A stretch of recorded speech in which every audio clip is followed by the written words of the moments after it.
SRMPR global ரயில்வேஸின் மகான்களின் மகா தரிசன சுற்றுலா. முன்பதிவுக்கு அழையுங்கள் 8008000800. முஸ்தபா அவர்களிடம் சசிகலா அவர்கள் சுற்றுப்பயணம் செல்ல இருக்கிறேன், நான் என்ட்ரி ஆயிட்டேன் அப்படிங்கிறாங்க. அப்பப்ப ஒருங்கிணைத்து அதிமுக வெயிட் பண்ணி பாருங்க அப்படிங்கிறாங்க. ஆனா இந்த முறை இந்த பேச்சு என்ட்ரி ஆயிட்டேன் அப்படிங்கிறதையும் சுற்றுப்பயணம் செல்வேன் அப்படிங்கிறதையும் எப்படி எடுத்துக்கிறது? இது அடுத்த கட்ட நடவடிக்கையா எடுத்துக்கலாமா, இல்ல இதுவும் அப்படியே கிடப்புல போடப்படக்கூடிய ஒரு சூழ்நிலை ஏற்படுமா? இல்லை மேடம், என்னென்னு கேட்டிங்கன்னா, அனைத்து இந்திய அண்ணா திராவிட முன்னேற்ற கழகத்துக்கு அம்மா அவர்கள் இறந்ததுக்கு பின்னாடி எடப்பாடி பழனிசாமி தோல்வி பழனிசாமியாக மாறி இன்றைக்கி 11வது தேர்தலை தோக்குறேன் என்ற காரணத்தினால விக்கிரவாண்டியை புறக்கணிச்சிருக்கிறார். இடையில ஓபிஎஸ் இபிஎஸ் இணைஞ்சிருந்தாங்க.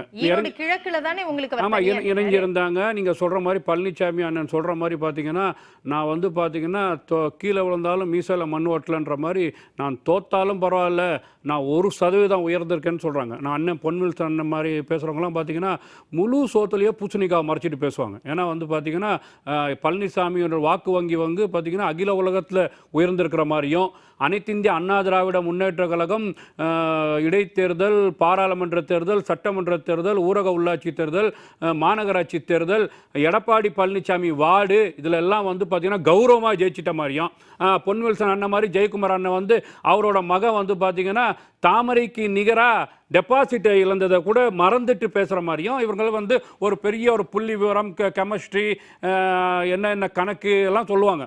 ஆக மொத்தத்தில் பார்த்தீங்கன்னா இவர்கள் தமிழ்நாட்டின் அரசியல் களத்தில் பழனிசாமி தோல்வி பழனிசாமியாக மாறிட்டாரு. இன்னைக்கு பார்த்தீங்கன்னா மரியாதையாக தோக்கக்கூடியவர்கள் இன்னைக்கு பார்த்தீங்கன்னா அசிங்கமான நிலைமையில தோற்றிருக்கிறார் என்ற பார்வையில் தான் பார்க்குறோம். நீங்கள் அதனால பார்த்தீங்கன்னா அனைத்து இந்திய அண்ணா திராவிட முன்னேற்ற கழகம் ஒன்றிணைய வேண்டும் என்பது காலத்தின் கட்டாயம். தொண்டர்களும் அதிமுக வாக்காளர்களும் அதிமுகவில் நேசிக்கக்கூடியவர்களும் என்ன போன்ற ஆட்களும் அதிமுக அழிந்துவிடக்கூடாது என்ற ஒரு எண்ண ஓட்டத்தில் ஒன்றிணைந்த அதிமுகவை கையில் எடுப்பது நாங்கள் சரின்னு பார்க்குறோம். நீங்கள் சொல்கிற மாதிரி ஏன் ஓபிஎஸ் சேரலை, ஏன் டிடிவி தினகரன் அவர்கள் சேரல, இவங்க 3 பேருக்கு என்ன வம்பு? ஏன்னா 3 பேருக்குள்ள என்ன பிரச்சனை? இவர்கள் ஒரே மையக்கோட்டில் இருக்கிறாங்க. அதிமுக சார்னா எடப்பாடி வெளியில் போனோம். அந்த அம்மா பேசிட்டாங்களா இல்லையா? இவ்வளோ நேரம் அதிமுக ஒன்றிணை வேண்டும் அதிமுகன்னு சொன்னவங்க அதிமுகவை தோல்வியில் தள்ளிட்டாருங்க. எதிர்கட்சி தலைவர் தமிழ்நாட்டில் கிடையாதுங்க. திமுகவோட கள்ள உறவு வச்சுக்கிட்டு கோடை நாடு விஷயத்துக்கு பயந்துகிட்டு வேலை செய்யறாருன்னு ஓப்பனா நேற்று சொன்னாங்களா இல்லையா? ஆக மொத்தத்தில் எடப்பாடி பழனிசாமி தன் சுயநலத்திற்காக, எடப்பாடி பழனிசாமி இன்ன வரைக்கும் பார்த்தீங்கன்னா மேடம் ரெட்டையில் அவர் கையில் இருக்குது, தலைமை கழகம் அவர் கையில் இருக்குது, பண்ணை அவரோட வங்கி கணக்கை செயல்படுத்தக்கூடிய எல்லா அதிகாரமும் அவர் கையில் இருக்குது. வேட்பாளர் அவரே போட்டுக்கலாம், அவரே 10 ஜமீன்தாரை வச்சு முன்மொழிஞ்சிக்குவார், அவரே 10 நாட்டாமையை வச்சு வழி மொழிஞ்சிக்குவார். அதிமுகவில் இருக்கிறதுக்கு என்ன தகுதி இருக்குன்னு தெரியுமா?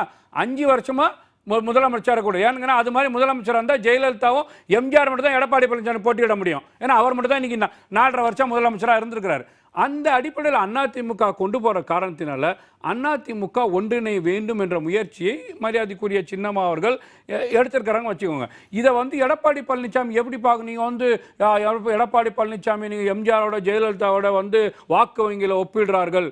ஏன் இது என்னன்னு கேட்டிங்கன்னா, ஒரு இயக்கம் அழியக்கூடாது, ஒரு இயக்கம் நன்றாக எடுக்க வேண்டும். மரியாதைக்குரிய ஜெயலலிதா அம்மா அவர்களை காது கேட்க முடியாமல் விமர்சித்த போதும் அது போன்ற ஆட்களை, வளர்மதி போன்ற ஆட்களை கொண்டு உயர் பதவியில் வச்சாங்க. எம்ஜிஆர் அவர்களை விமர்சித்தப்ப அவரும் கொண்டாந்து உயர் பதவியில் வச்சார்.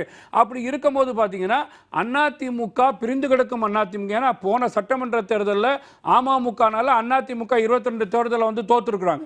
இன்னைக்கு பார்த்தீங்கன்னா ஓபிஎஸ் அவர்கள் போய் ராமநாதபுரத்தில் போய் பலாப்பழ சின்னத்தில் நின்னாருன்னு சொன்னால் இது யார் வாக்கு வங்கி? இது பார்த்தீங்கன்னா காங்கிரஸோட வாக்கு வங்கியா, இல்லை அண்ணன் மறைமுகமாக இருக்கிற ஜி.கே. வாசனோட வாக்கு வங்கியா? கிடையாதுங்க. இது பார்த்தீங்கன்னா ஓ பன்னீர்செல்வம் ரெட்டையிலையோட வாக்கு வங்கி. அவர் பாத்தீங்கன்னா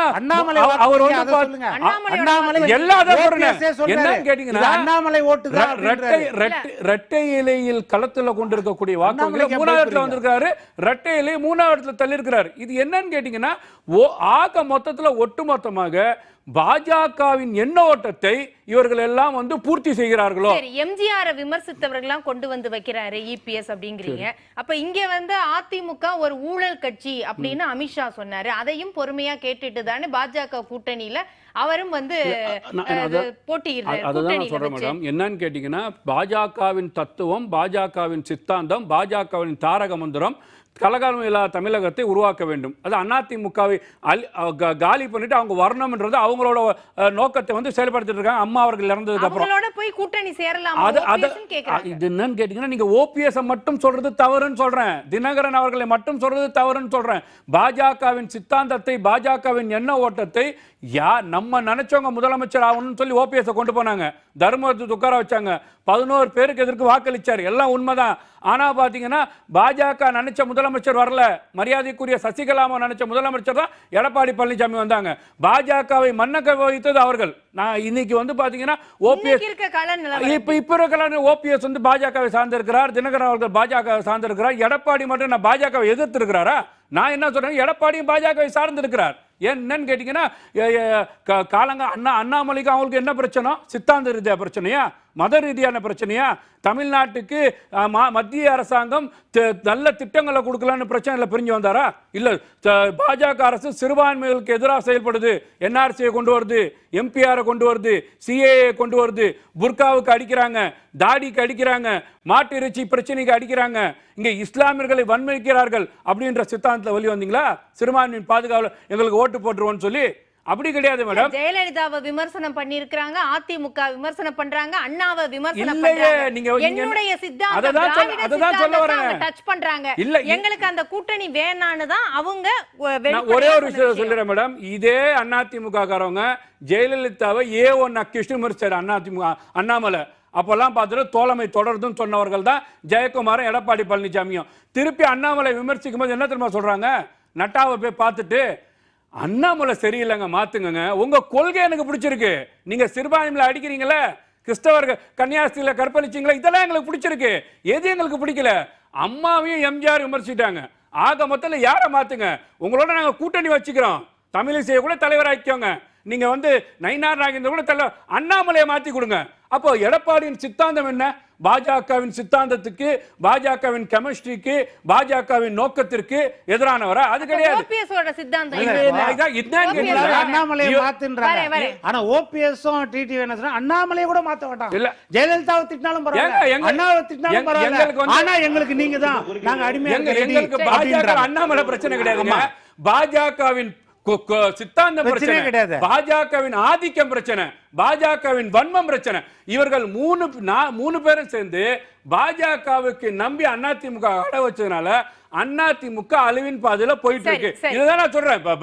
ஓபிஎஸ் அவர்களும் பாஜக நம்பி இருக்கிறாரு, டிடிவி தினகரனும் பாஜக, எடப்பாடி பழனிசாமி மட்டும் பாஜக காலர் வச்சு விமர்சிட்டாருன்னா அது இப்ப ஏன்னு கேட்டீங்கன்னா, தோத்ததுக்கு அப்புறம் எடப்பாடி பழனிசாமி வலது கை இடது கை தலை வால் எஸ்பி வேலுமணி சொல்றாரு, நாங்க பாஜகவோட கூட்டணி வச்சிருந்தா அங்க தமிழிசை அம்மா வழிமொழிறாங்க, இங்க இவர் முன்மொழிறார். 35 சீட்டு சொந்த கருத்துன்னு ஜெயக்குமார் சொல்லி. அப்ப எஸ்பி வேலுமணி சொந்த கருத்து. எஸ்பி வேலுமணி எங்க மேடம் இருக்கிறார்? ட்ரம்ப் கூட தேர்தல் அரசியல் பண்ணிட்டு இருக்கிறாரு. நான் கேட்கிறேன், எஸ்பி வேலுமணியை யார வந்து பதவி கொடுத்தா? அம்மா அவர்கள் பதவி கொடுத்தா அதிமுக சேர்த்தாங்க.